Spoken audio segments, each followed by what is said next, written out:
Assalamualaikum warahmatullahi wabarakatuh. Hey everyone, let me introducing myself. My name is Dea Ayu Zuniarni with NIM 4182293 from the 6th Communication Science class 22. In this video, I will review a journal entitled Instructional Communication the PGC Quality Program. This journal was published by Ari Usman, Ani Nungsi, and Ike Junita from University Islam Bandung. The previous explanation was explained by Sasa Amelia, and in this video I will explain the research method used and several points regarding the result and discussion. Let's go! Nah, oke guys, jadi kita langsung aja ke video pembahasannya, yaitu tentang jurnal komunikasi instruksional pada program kesetaraan paket C. Pembahasan yang pertama yang bakal aku jelasin yaitu tentang metode penelitian yang digunakan oleh penulis-penulis yang tadi telah aku sebutkan.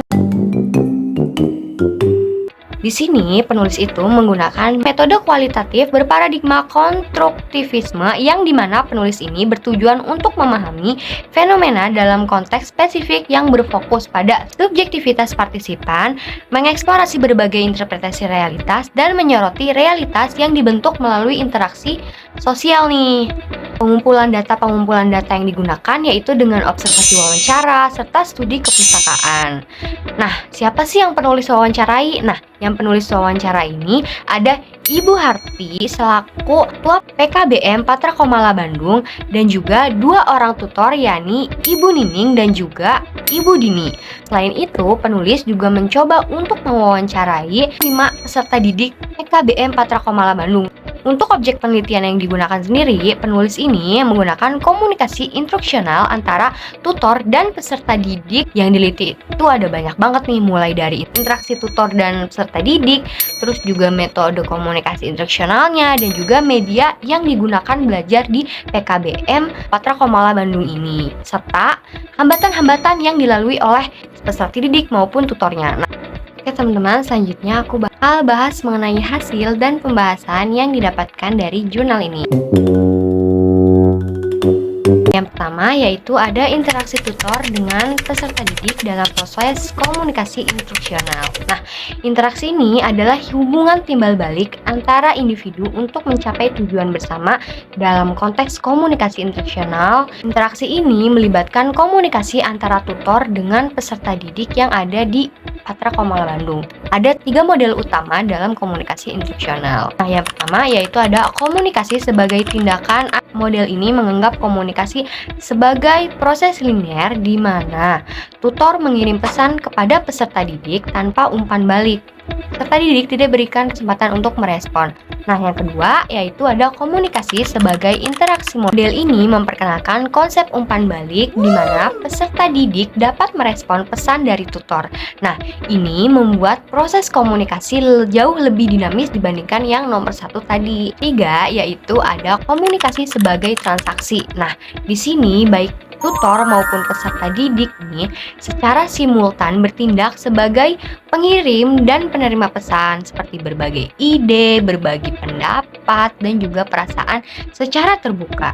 Selanjutnya, di PKBM Patra Komala ini, interaksi antara tutor dengan peserta didik terjadi dalam 2 bentuk. Nah, bentuk yang pertama itu adalah interaksi tatap muka atau yang biasa kita sebut dengan luring. Nah, luring ini tentunya dilakukan di dalam kelas. Misalnya nih, saat tutor menyampaikan materi, peserta didik tuh dapat merespon langsung dengan kata-kata atau isyarat nonverbal seperti anggukan atau bahkan ekspresi wajah. Nah, yang kedua itu ada interaksi daring atau online melalui WhatsApp. Nah, komunikasi ini bersifat interaksional di mana tutor dan peserta didik bergantian mengirim dan menerima pesan teks. Karena keterbatasan media teks, komunikasi tidak berlangsung simultan seperti dalam kelas saat luring. Nah, selanjutnya yaitu ke hasil dan pembahasan yang kedua.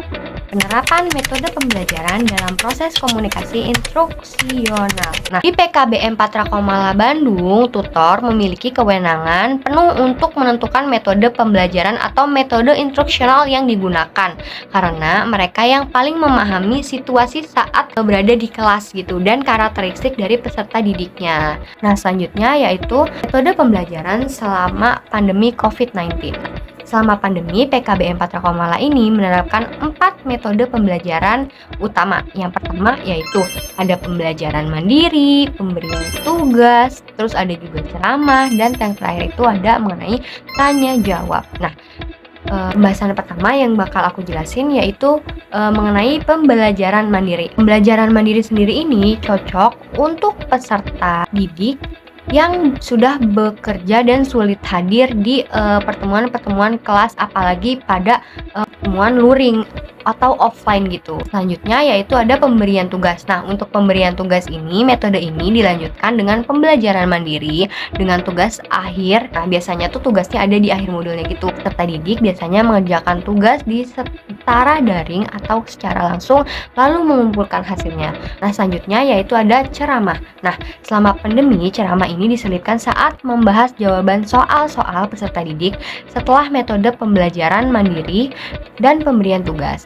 Selanjutnya yaitu yang terakhir ada mengenai tanya jawab. Nah, metode tanya jawab ini biasanya dilakukan di akhir pembelajaran luring. Nah, biasanya tutor akan memberikan kesempatan kepada para peserta didik untuk bertanya dan menguji pemahaman mereka terhadap materi yang telah disampaikan oleh tutor.